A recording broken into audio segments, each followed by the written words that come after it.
할렐루야. 우리 옆 사람과 인사하겠습니다. 말씀의 기념비를 세웁시다. 네. 자, 오늘 하나님이 우리에게 주신 말씀 창세기 2장 15절에서 17절까지입니다. 창세기 2장 15절에서 17절까지 말씀 찾으신 줄 알고 우리 다 같이 함께 말씀을 합독을 하겠습니다. 다 같이요.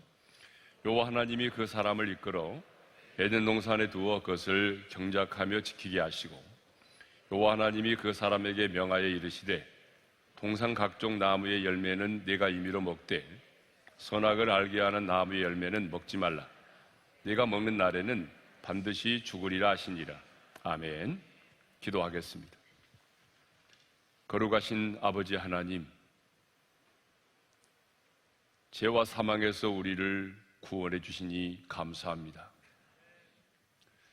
부모님이 내게 주신 생명만이 아니라 예수 그리스도 안에 있는 그 부활의 생명, 영원한 생명을 얻게 해 주시니 참 감사합니다. 하나님이 주신 새 생명을 가지고 이 세상을 살아가는 당신의 아들과 딸들이 오늘 또 은혜의 보좌 앞에 나와 주의 얼굴을 구하며 마음과 뜻과 정성을 다하여 영과 진리로 하나님을 예배합니다. 하나님을 예배하는 이 시간, 성령님 이곳에 강력하게 임재하여 주셔서 우리 모두가 의의 말씀을 경험하는 시간이 되기를 원합니다. 주님의 어루만지심을 경험하기를 원합니다. 하나님께서 우리 가정에 주신 하나님의 거룩한 미션을 발견하는 축복의 시간이 되게 하여 주옵소서. 예배는 드림이기에 이 시간 내 몸을 드리고 내 마음을 드리고 찬양을 드리고 물질의 경배를 드립니다. 이 시간 우리 성도들이 드리는 귀한 물질의 경배를 받으시옵소서. 11조와 감사헌금, 선교헌금, 주일헌금, 기타헌금을 올려드립니다. 물질이 있는 곳에 마음도 있다라고 하셨사오니 이 시간 우리의 마음을 받아주옵소서. 그리고 우리 성도들의 가정에 세상의 사람들이 경험할 수 없는 주님 안에 있는 기쁨과 하늘로부터 임하는 놀라운 평안이 넘쳐나게 하여 주옵소서. 그리스도의 평강이 우리의 마음과 생각을 지배하는 한 주간이 되게 하여 주옵소서. 예수님의 이름으로 기도합니다. 아멘. 하나님이 당신의 형상을 따라서 우리 인간을 지으셨습니다. 그리고 하나님의 형상대로 지음받은 인간이 거하며 살 수 있는 에덴 동산을 하나님이 친히 창설하셨습니다. 그리고 하나님은 아담과 하와로 하여금 한 몸을 이루어서 에덴 동산에서 행복하게 살게 하셨습니다. 그러니까 가정은요, 어쩌다가 우연히 만들어진 것이 아닙니다. 하나님께서 친히 가정을 설계하셨고 하나님이 친히 가정을 준비하셨고 그리고 하나님이 친히 가정을 만들어 세우셨습니다. 그런데 최초의 가정만이 아니라 저와 여러분의 가정도 마찬가지라는 거죠. 어쩌다가 살다 보니 우연히 만들어진 것이 결코 아닙니다. 하나님께서 우리의 가정도 친히 준비하셨고 하나님의 섭리와 경륜을 따라서 서로를 만나게 하시고 마침내 한 가정을 이루게 하신 것입니다.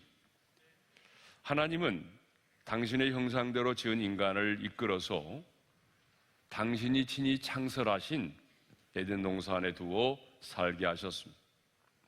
그리고 에덴 동산에 거하며 살게 된 인간에게 하나님은 임무, 미션을 주셨습니다. 그러면 하나님이 주신 미션이 무엇입니까? 그것은 바로 에덴을 경작하며 지키라는 거죠. 자, 오늘 본문 창세기 2장 15절의 말씀을 읽겠습니다. 다 같이요. 여호와 하나님이 그 사람을 이끌어 에덴 동산에 두어 그것을 경작하며 지키게 하시고, 왜 하나님은 아담을 에덴 동산으로 이끌어 거기 두셨습니까?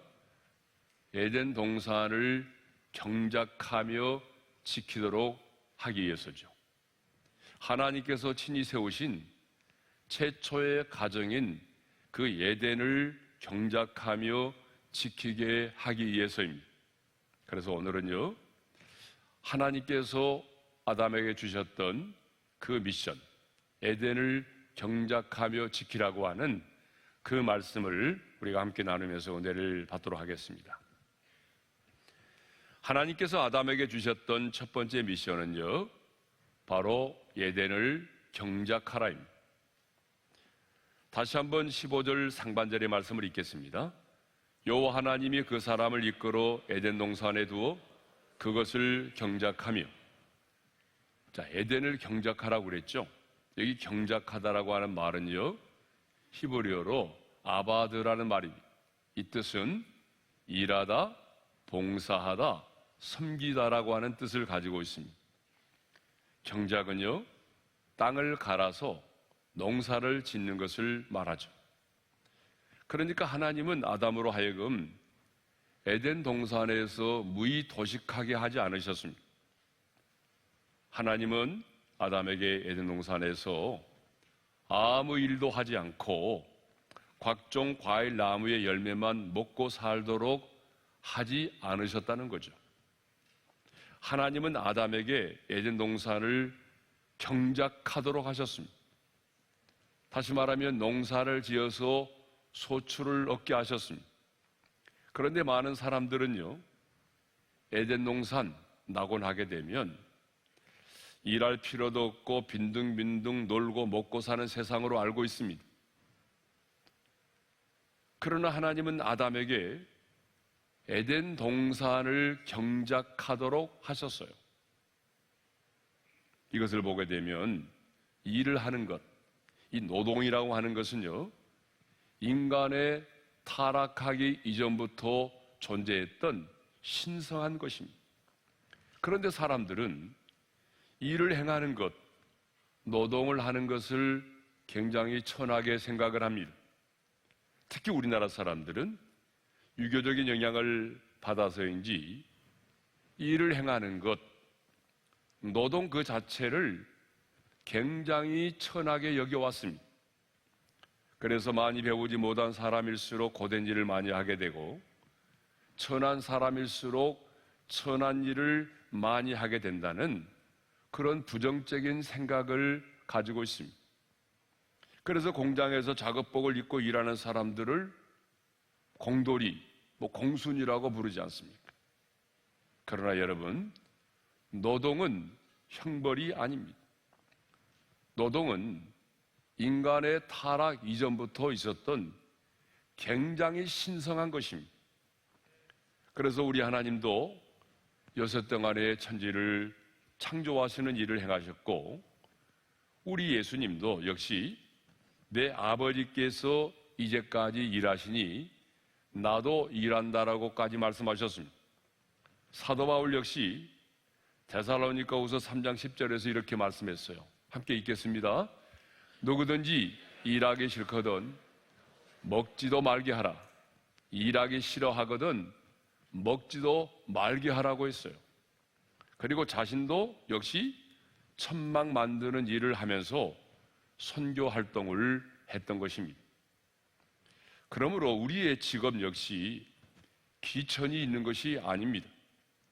내가 하는 그 일이 죄를 저장하고 불의를 행하는 것이 아니라고 한다면 그 어떤 직업도 하나님 앞에서는 귀천이 없습니다. 그러므로 여러분, 일에 대한 생각, 노동에 대한 그런 생각을 바꾸셔야 됩니다. 하와이나 캐나다, 미국을 여행해 보신 분은 아시겠지만 그 인디언들이 집단으로 거주하여 사는 곳들이 있습니다. 그런데 대부분의 인디언들이 보호구역 시설 내에서 정부가 주는 혜택만으로 살아갑니다. 자녀들 역시 전부 장학금으로 학교를 다니고 있습니다. 일하지 않아도 먹고 살 수 있고, 자녀들 역시 학교를 다닐 수 있도록 보장되어 있습니다. 그런데 일하지 않고도 살 수 있게 되어 있다 보니까 많은 인디언들이 마약이나 알코올에 중독돼서 인생을 망치고 있습니다. 여러분, 이것을 보게 되면 일을 하지 않음이 좋은 것처럼 보이지만 그것은 축복이 아닌 저주인 것입니다. 사람들은요, 일을 하지 않고도 먹고 살 수 있다면 그것을 복이라고 말하고 그것을 행운이라고 생각하지만 여러분, 그렇지가 않아요. 내가 일을 하지 않고 먹고 사는 것은 여러분, 이것은 결코 복이 아닙니다. 어쩌면 이것은 그분의 인생의 저주가 될 수가 있습니다. 그런데 사람들은요, 일을 행하는 것을 농사를 짓는 것으로만 또 생각을 하는 경우들이 있어요. 땅을 파고 씨앗을 심고 채소를 가꾸는 것으로만 생각합니다. 그러나 아닙니다, 여러분. 배움의 길에 있는 학생에게는요, 최선을 다하여 공부하는 것이 뭘까요? 그것이 바로 경작하는 거죠. 일하는 것입니다. 의사가 의사로서의 검진을 하고 수술을 하는 것도 뭐예요? 이것도 일이죠. 공장에서 물건을 만들어내는 것도, 그리고 그 물건을 파는 것도 역시 일입니다. 식당에서 음식을 만들고 그리고 손님들을 서빙하는 것도, 이것도 하나님이 내게 주신 일이죠. 그러므로 하나님의 사람인 우리는 하나님께서 내게 맡기신 그 일에 대해서 최선을 다해야 됩니다. 여러분, 일을 하되 어쩔 수 없이 마지못해 하는 것이 아니라 성경은요, 기쁨과 즐거움으로 일을 하라고 우리에게 가르치고 있어요. 그래서 온갖 부귀와 영화를 누렸던 솔로몬은요, 사람이 자기 일에 즐거워하는 것보다 더 나은 것이 없다라고 했어요. 여러분, 전도서 3장 22절의 말씀을 한번 읽어볼까요? 다 같이요. 나는 사람이 자기 일에 즐거워하는 것보다 더 나은 것이 없음을 보았나니. 자기 일에 즐거워하는 것보다 더 나은 것이 없다라고 말하잖아요. 그러니까 하나님의 사람은 내가 하고 있는 일에 대해서 어떻게 해야 돼요? 즐거워하라는 거예요. 예? 다른 사람들을 비교하지 말고, 다른 사람들을 의식하지 말고 내가 하는 그 일을 즐거워하라는 거예요. 예? 자, 하나님께서 에덴 동산에 살게 하신 아담에게 주신 첫 번째 미션은 에덴을 경작하라는 것이죠. 그러므로 하나님의 사람인 우리도 주어진 일에 최선을 다해야 합니다. 특별히 하나님께서 우리에게 에덴이라는 가정을 주셨다고 한다면 백수로 살아서는 안 됩니다. 하나님의 사람이 백수로 살면 안 됩니다. 하나님이 주신 나의 에덴을 위해서, 하나님이 내게 주신 에덴이라는 그 가정을 위해서 우리는 최선을 다해서 일을 해야 합니다. 최선을 다해서 섬기고 봉사의 일을 감당해야 됩니다. 자, 하나님이 아담에게 주신 또 하나의 미션이 있죠. 그게 뭐죠? 바로 에덴을 지키라입니다. 다시 한번 15절 상반절의 말씀을 읽겠습니다. 시작. 여호와 하나님이 그 사람을 이끌어 에덴 동산에 두어 그것을 경작하며 지키게 하시고. 하나님은 아담과 하와를 에덴 동산에 두어서 거기서 살게 하실 뿐만 아니라 그 에덴 동산을 지키게 하셨다는 거죠. 여기 지키게 하시고의 히브리어 단어는 샤마르라는 단어입니다. 이 단어의 뜻이 뭐냐면 지키다, 준수하다, 보존하다, 감시하다, 주의하다, 이런 다양한 뜻이 있어요. 그러니까 아담은 하나님이 허락하신 그 에덴 동산에 누군가가 침투하지 못하도록 그 에덴 동산을 지키고 감시하고 보존해야 될 사명을 하나님께로부터 받은 것입니다. 지난주에도 말씀드렸습니다마는 에덴 동산은 평범한 그런 동산이 아닙니다. 울타리가 쳐져 있는 정원, 동산을 말하죠. 그러니까 에덴 동산은요, 하나님이 친히 울타리로 이렇게 경계를 정해놓은 하나님의 동산, 하나님의 정원이에요. 그런데 하나님은 아담에게 그 울타리가 쳐져 있는 그 에덴 동산을 어떻게 하라고 말씀하십니까? 에덴 동산을 지키라고 말씀하십니다. 여러분, 왜 하나님은 아담에게 그 울타리가 쳐져 있는 에덴 동산을 지키라고 말씀하실까요? 하나님이 창조하신 그 에덴 동산을 호시탐탐 넘보는 자가 있기 때문입니다. 에덴 동산을 무너뜨리려고 하는 악한 자가 있기 때문이죠. 그가 누구일까요? 바로 사탄, 마귀입니다. 사탄의 공격 목표는 언제나 교회와 가정이죠. 사탄의 공격 목표는요, 돈이 아닙니다, 여러분. 가난이나 부하게 하는 것, 이게 아니에요. 그 돈 때문에 가정을 무너뜨리는 것입니다. 그래서 여러분 주변을 보십시오. 돈 때문에 얼마나 많은 사람들이 서로를 미워하고 싸우고 마침내 갈랐습니까? 사탄은 돈을 가지고 가정을 무너뜨려요. 예? 또 사탄의 공격 목표는요, 상처가 아니에요. 사탄의 공격 목표는 상처 그 자체가 있는 것이 아니라 아내로부터 받은 상처, 남편으로부터 받았던 상처, 부모로부터 받은 상처, 자식으로부터 받은 그 상처를 가지고 가정을 어때요? 병들게 하는 것입니다. 낮은 자존감, 질병이 아니에요. 그러니까 사탄의 목표는 질병 그 자체가 아닙니다. 낮은 자존감 그 자체가 아닙니다.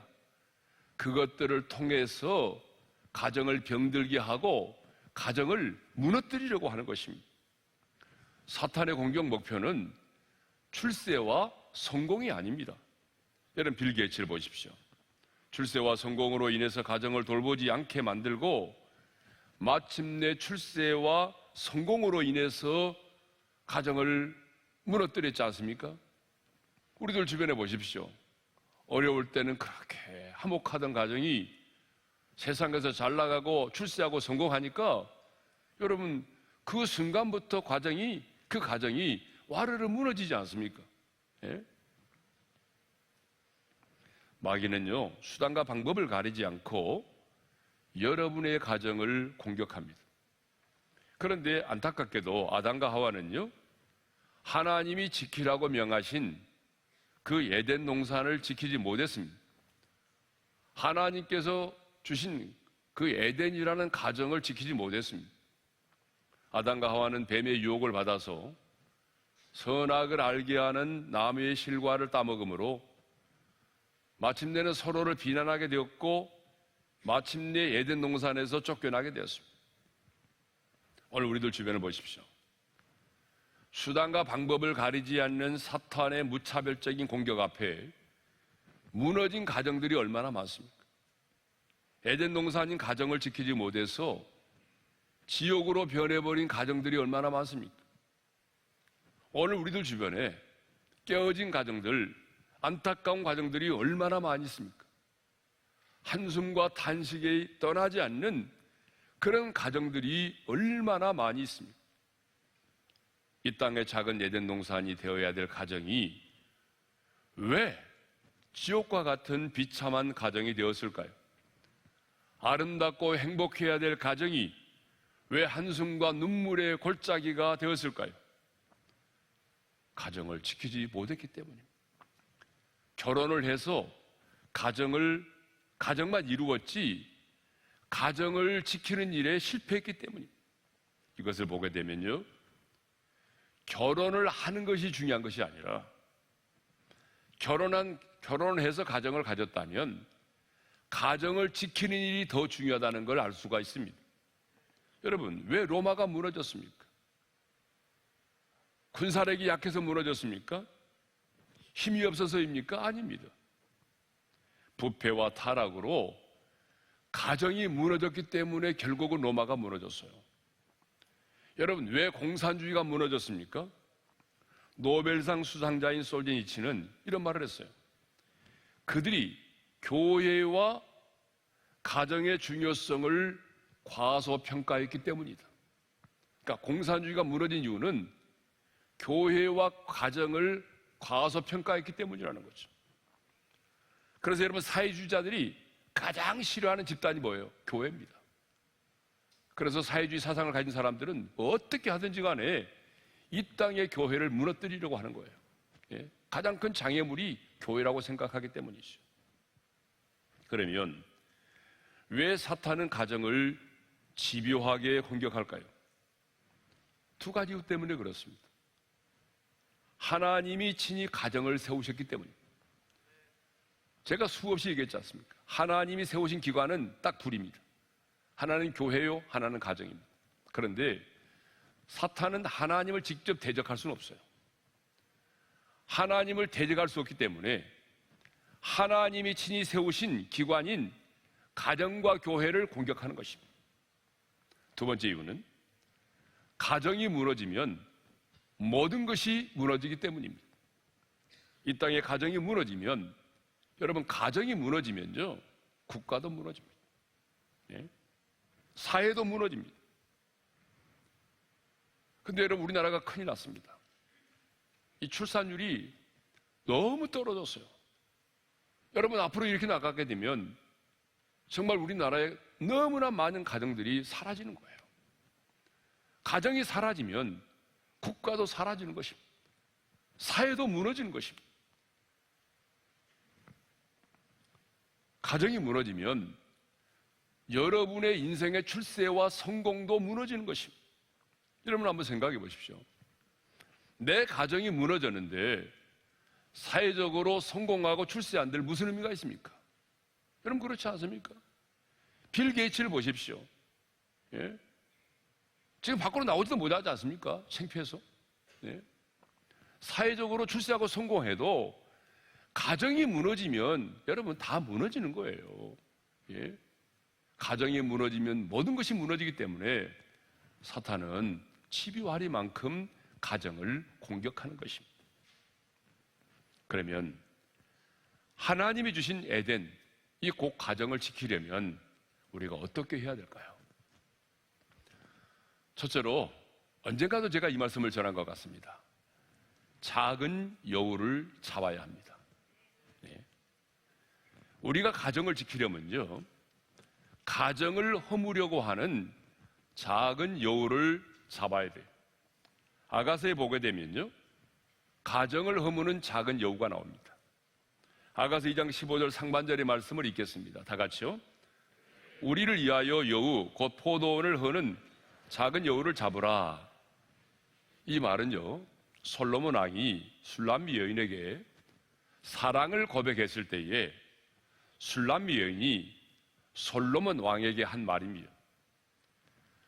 당신과 나와의 관계가 깨어지지 않기 위해서는, 당신과 내가 행복하기 위해서는 우리의 포도원을 허무는 저 작은 여우를 잡아야 한다라고 말해요. 그러면 여기 나오는 포도원은 무엇을 말할까요? 여러분, 나가서에서 나오는 포도원은 교회와 가정을 말하거든요. 그러니까 가정을 말하는 거죠. 그러니까 이 세상에는 교회와 가정이라고 하는 포도원을 허무는 작은 여우가 있다는 거죠. 그러면 이 작은 여우가 하는 일이 뭐죠? 포도원을 허무는 겁니다. 이 작은 여우가 하는 일은 포도원을 허무는 일이에요. 그런데 어떻게 이 포도원을 허뭅니까? 막 폭풍이라든가 땅이 갈라지는 지진이라든가 불이 나가지고 포도원을 무너뜨리는 것이 아닙니다. 작은 여우처럼, 여우는 여우인데 작은 여우처럼 슬며시 들어와서 포도원의 뿌리를 캐내어서 말라 비틀어지게 만들고 줄기를 갉아먹고 꽃을 떨어뜨리는 일을 통해서 포도원을 허문다는 거예요. 원래 여우라는 말은 히브리어로 슈알인데 쪼갠다, 나눈다라는 의미를 갖고 있습니다. 그러니까 여러분 성경을 보게 되면 쪼개고 나누는 자가 누구죠? 마귀죠. 그러니까 마귀가 역사하면 가정이 쪼개져요. 마귀가 역사하면 공동체가 쪼개지고 나눠집니다. 여러분 그러잖아요.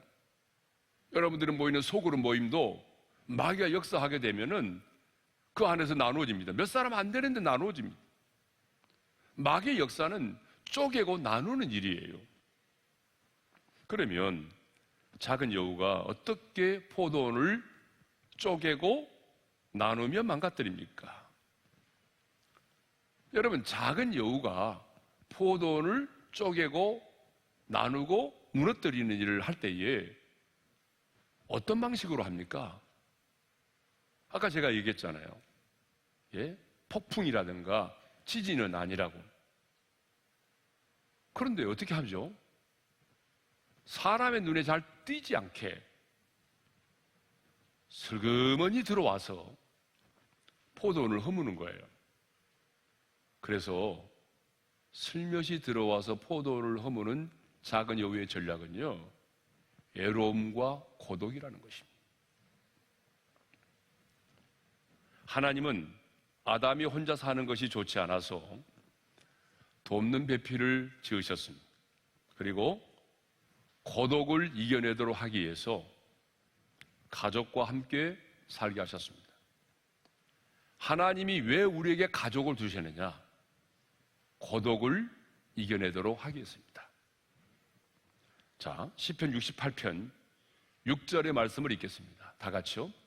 하나님이 고독한 자들은 가족과 함께 살게 하십니다. 그러니까 하나님은 고독을 싫어하요.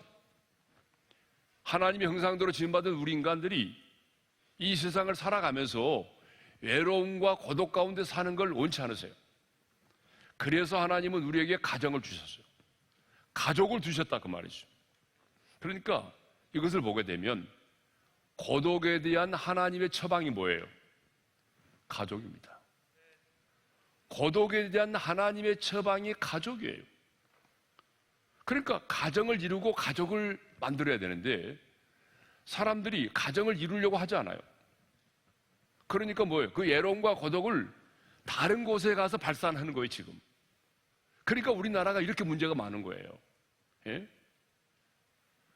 자신의 고독을 가정이라는 울타리 안에서 해소를 해야 되는데 지금 가정이라는 울타리 밖에서 자기에게 인생의 외로움과 고독의 문제를 해결하려고 한단 말이에요. 예?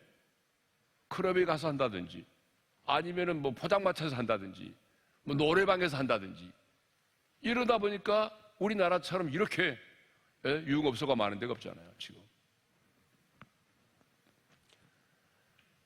그런데 가정을 이루었지만 너무나 많은 사람들이요, 외로움과 고독 가운데 살아가고 있습니다. 왜 그럴까요? 가정을 이루었는데 왜 외롭고 고독하죠? 그것은 지난번에도 말씀드린 것처럼 아름다운 사랑의 고백이 사라졌기 때문, 가족 간의 대화가 별로 없기 때문입니다. 통계를 보게 되면 우리나라 부부의 세 쌍 중에 한 쌍은 하루 평균 30분도 채 대화를 나누지 않는다고 합니다. 대화의 내용도 보게 되면 딱 정해졌습니다. 자녀들의 교육과 건강에 관한 것밖에 없습니다. 별로 할 얘기가 없어요. 네. 더 충격적인 것은 부모와 자녀의 하루의 평균 대화 시간이 다는 아니겠지만 이런 가정들이 있어요. 35초밖에 안 되는 가정들. 밥 먹어라, 공부해라, 학교 가야지. 딱 35초입니다. 그러니까 이 부모와 자식 간에 이루어진 대화의 내용이 밥 먹어라, 학교 가야지, 공부해라, 이거밖에 없다는 거죠. 가정 안에서의 대화가 사라져가고 있습니다. 부모는 TV를 보느라고 여념이 없고 아이들 역시 인터넷 게임을 즐기거나 친구들과 문자를 주고받으며 지냅니다. 그러니까 가족이 뭐예요? 가정은 밥만 먹고 잠만 자며 지내는 곳이 되어버렸어요. 그러니까 한 지붕 밑에 살아도 대화가 없는 거죠. 그러니까 남남같이 지내는 거죠. 예? 그러므로 우리의 가정을 허무는 작은 여우인 이 애로움과 고독을 잡아야 합니다. 어떻게 하면 이 애로움과 고독이라고 하는 작은 여우를 잡을 수 있을까요? 그것은 대화입니다. 사랑의 고백입니다. 하나님의 사람인 우리에게는 가정 예배입니다. 가족들 간의 영적인 소통이 이루어져야 됩니다. 우리는 가정 안에서의 식탁의 교제와 영적인 소통을 통해서 애로움과 고독을 이겨내야 됩니다. 이것이 바로 포도원을 허무는 작은 여우를 잡는 거예요. 그러면 언제 이 작은 여우가 주로 활동합니까? 여러분 나가서 2장 15절 하반절에 보게 되면 이렇게 되어 있어요. 읽겠습니다. 다 같이요. 우리의 포도원에 꽃이 피었습니다. 이 여우가 가장 힘차게 활동하는 시기가 언제냐? 바로 포도원에 꽃이 피는 시기라는 거예요.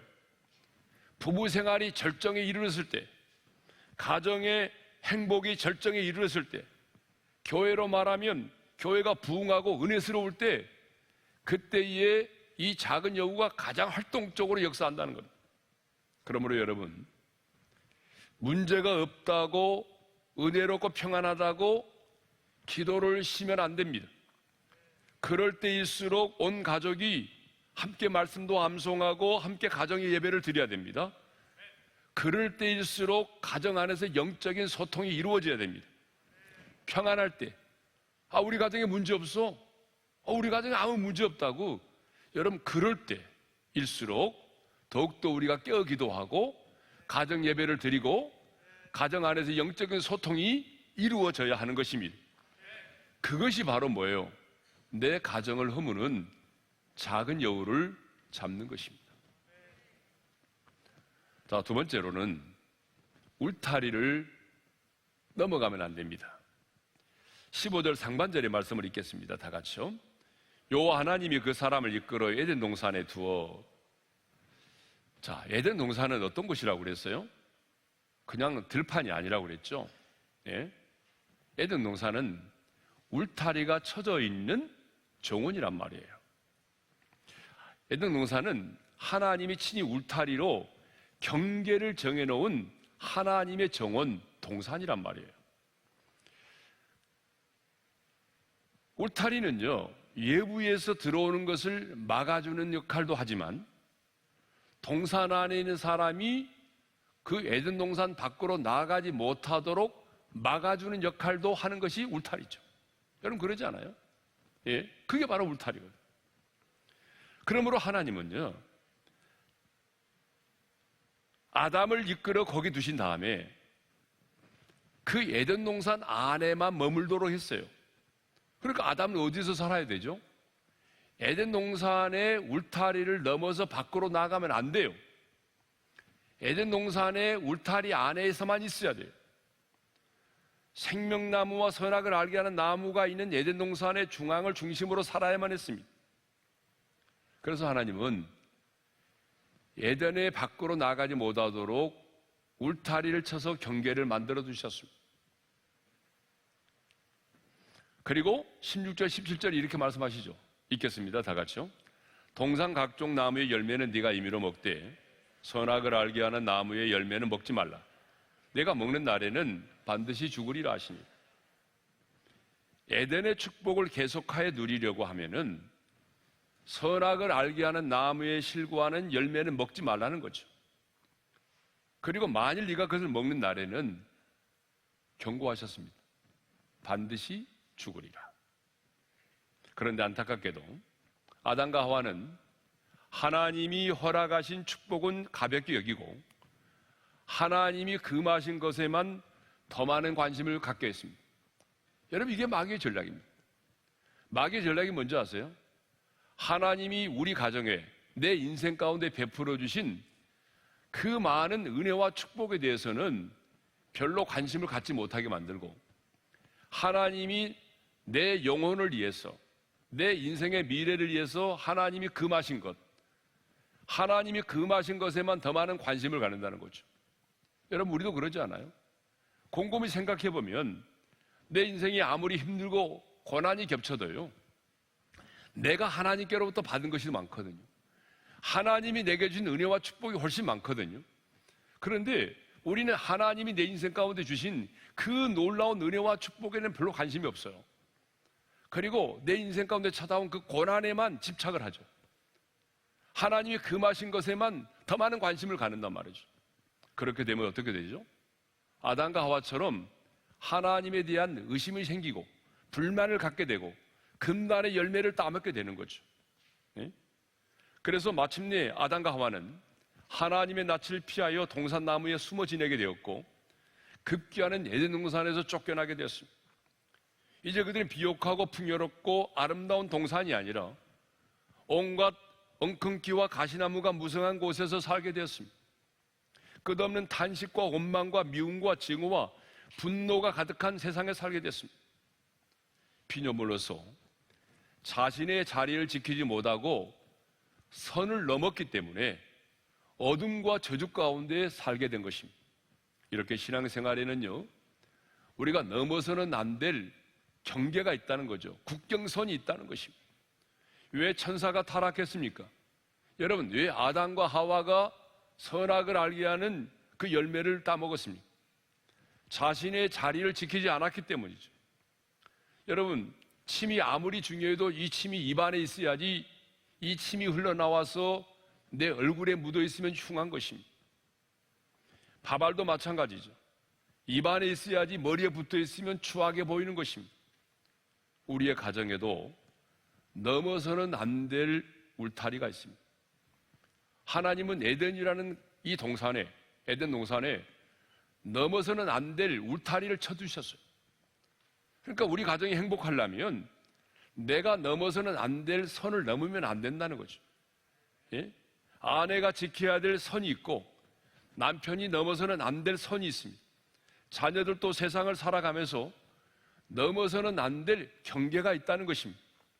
그런데 사람들은 하나님이 정하여 놓으신 선을 넘어서 스스로 트랜스젠더가 되기도 하고 성전환 수술을 받음으로 하나님이 창조하신 성의 경계를 넘어가는 것입니다. 그래서 사탄이 지금 하는 일이 뭐예요?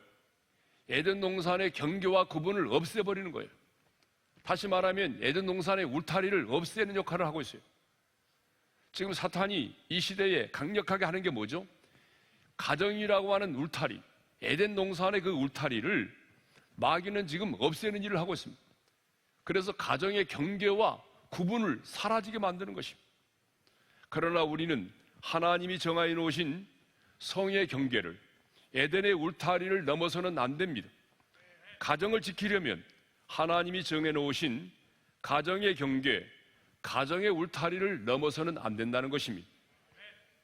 그런데 사탄은 지금도 하나님이 세우신 에덴의 가정을 무너뜨리기 위해서 무차별적인 공격을 가하고 있습니다. 여러분, 사탄이 가정을 무너뜨리기 위해서 사용하는 방법이 두 가지입니다. 첫째로 뭐냐? 그것은 교육입니다. 사탄이 가정을 해체하기 위해서, 가정이라는 시스템을 붕괴시키기 위해서 사용하고 있는 방법이 교육입니다. 그래서 여러분, 지금 우리 어린아이들이 유치원에 가서 배우는 그 교과서 내용, 우리 아이들이 학교에 가서 배우는 교과서의 내용 가운데는 앞으로는 정말 더 많은 동성애를 미화시키고 가정을 해체시키는 그런 많은 내용들이 교과서에 수록이 됩니다. 우리 아이들이 그것을 배우게 된다. 또 하나는 뭐냐? 법과 제도를 만드는 것입니다. 법으로 완전히 규정을 해버리는 거예요. 그래서 유치원과 학교에서 가르치는 교육의 내용을 보게 되면 가정을 해체시키는 내용들이 참 많이 들어 있습니다. 그리고 차별금지법과 인권조례와 같은 법을 제정해서 하나님이 정해놓으신 가정의 경계를 무너뜨리고 가정의 시스템을 붕괴시키려고 하는 것입니다. 지금 우리나라는요, 다양한 분야에 걸쳐서 개별적인 차별금지법들이 이미 충분히 제정되어 있습니다. 예를 들면은 남녀 고용 평등이라든지 장애인 차별금지라든지 19가지의 차별금지 사유와 관련된 국가인권위원회법이 마련되어 있습니다. 예? 그럼에도 불구하고 국가인권위원회와 진보적 국회의원들 그리고 지방자치단체에서는 포괄적인 차별금지법을 제정하고 여러 인권조례를 만들어서 남성과 여성이 아닌 또 다른 성을 법적으로 인정하고 차별하지 못하게 하려고 하고 있습니다. 그리고 그것을 어기는 자들에게는 강력한 법적인 제재를 가하려고 하고 있는 것입니다. 그러므로 여러분, 이런 악법이 제정되면 앞으로 이제 어떤 일이 벌어질까요? 동성혼이 합법화돼서 한 남자와 한 여자가 결혼을 해서 가정을 이루는 것이 아니라 여러분, 남자와 남자와 여자와 여자가 결혼을 해서 가정을 갖게 되는 것입니다. 소수의 인권을 존중한다는 이유로 타락된 인권을 인정하여 동성애와 동성혼을 허용하면 다수의 인권이 침해를 당하고 무엇보다도 가장 아름답고 소중한 가정이 무너지고 마는 것입니다. 이런 차별금지법이 제정된 나라들을 보게 되면 정말 상상할 수 없는 일들이 지금 일어나고 있습니다. 유럽에서는 엄마 아빠 대신에 이제 엄마 아빠라는 단어를 쓰지 말고 부모 1, 부모 2 그렇게 부르도록 하고 있습니다. 미국 뉴욕에 있는 한 크리스찬 학교에서는 부모님을 엄마 아빠라고 부르지 말고 이제 대신에 성인들, 사람들, 보호자들이라고 그렇게 호칭을 하라고 가르치고 있습니다. 크리스찬 스쿨입니다. 동성애를 반대하는 사람들이 직장에서 해고를 당하는 일이 참 다반사고요. 여러분, 뉴스를 보셔서 알겠지만 7살 난 아들의 성 전환을 막으려 했던 아버지가 양육권을 박탈당했습니다.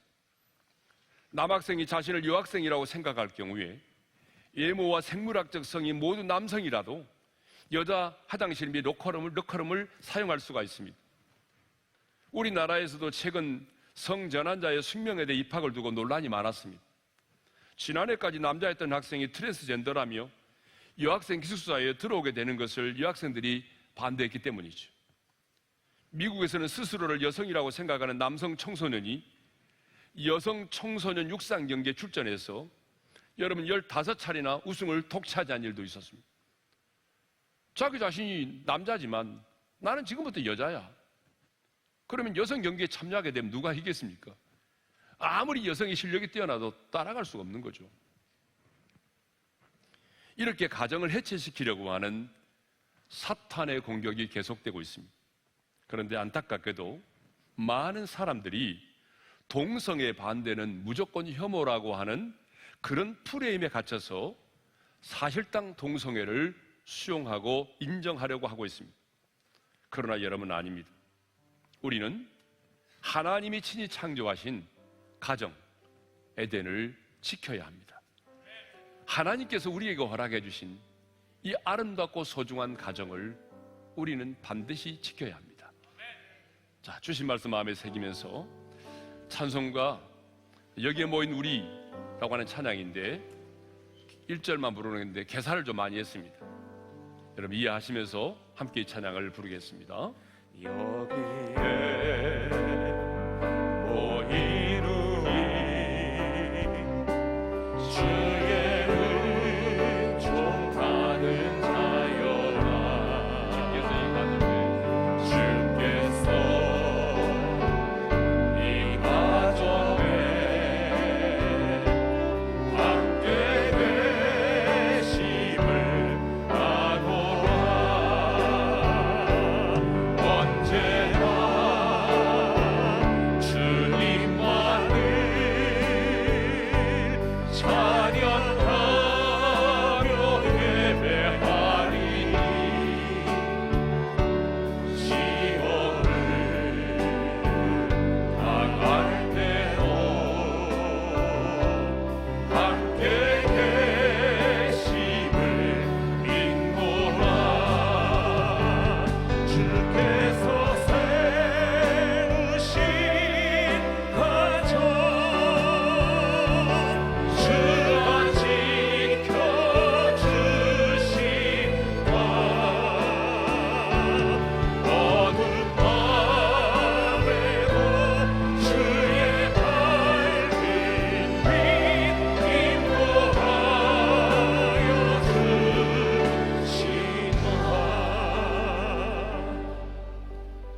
자, 우리 한번 눈을 감고 주신 말씀 마음에 새기며 기도하겠습니다.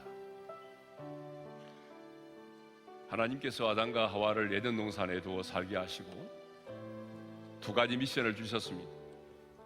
첫 번째 미션은 에덴을 경작하라는 것입니다. 땀 흘려 수고하라는 거죠. 백수로 사는 것은 하나님이 원치 않습니다. 일하지 않고 먹고 살 수 있는 것은 복이 아닙니다. 일을 하는 것은 노동은 신성한 것이죠. 특별히 하나님께서 여러분에게 에덴이라는 가정을 주셨다고 한다면 여러분은 누구보다도 열심히 땀 흘려 수고해야 됩니다. 일을 해야 됩니다. 그것이 바로 에덴을 경작하는 거예요. 두 번째로는 에덴을 지키는 것입니다. 에덴은 울타리가 쳐져 있는 경계가 있는 동산이거든요. 그렇기 때문에 하나님은 에덴을 지키라고 말씀하십니다. 작은 여우가 우리의 포도원을 허물지 못하도록 작은 여우를 잡으라고 말아요. 외로움과 고독이 우리 가정에 있어서는 안 됩니다. 여러분, 외로움과 고독이 쌓이고 쌓이면 반드시 가정이 무너지게 돼 있어요. 그러므로 주님, 우리 가정이 외로움과 고독이 떠나가게 하시고 우리의 가정에는 찬양과 자녀들과의 대화와 사랑의 고백과 그리고 식탁에서의 아름다운 영적인 교제가 있게 하여 주옵소서. 우리 가정에는 외로움과 고독이 사라지게 도와주옵소서. 뿐만 아니라 우리는 울타리를 넘어가면 안 됩니다. 가정을 지키기 위해서는 반드시 울타리의 경계를 지켜야 됩니다. 그 울타리를 넘어서는 순간이 가정이 무너집니다. 남편으로서 지켜야 될 선이 있고 아내로서 지켜야 될 선이 있는 것입니다. 자녀로서 넘어서는 안 될 경계가 있는 거죠. 그런데 마귀가 하는 짓이 뭡니까? 에덴 동산의 경계와 구분을 없애버리는 거죠. 예? 울타리를 사라지게 만드는 거예요. 이게 지금 마귀가 하는 짓이거든요. 하나님, 우리의 가정에 울타리가 있습니다. 그 가정의 울타리를 넘어서지 않도록 도와주십시오. 집요하게 가정을 무너뜨리는 사탄의 공격을 반드시 우리의 가정이 이겨내게 해주시고 사탄의 공격으로부터 우리의 가정을 지켜달라고 주여 한번 부르고 기도하겠습니다. 주여! 할렐루야. 우리 아버지 하나님 감사합니다. 우리에게 이 땅에 아름답고 소중한 작은 에덴 동산 가정을 허락해 주신 것을 감사합니다. 아버지 하나님, 하나님께서 우리에게 이렇게 아름다운 가정을 허락해 주셨사오니 하나님께서 우리 가정에 주신 그 미션을 저희들이 잘 감당할 수 있기를 원합니다. 에덴을 경작하라고 말씀하신 주님, 하나님 우리에게 가정을 주셨사오니 최선을 다하여 땀 흘려 수고하기를 원합니다. 하나님이 일하지 않고 먹고 살려고 하는 그런 어리석은 자가 아니라 우리의 주어진 일에 최선을 다하여 에덴을 경작할 수 있는 지혜로운 하나님의 사람들이 되게 하여 주시기를 원합니다.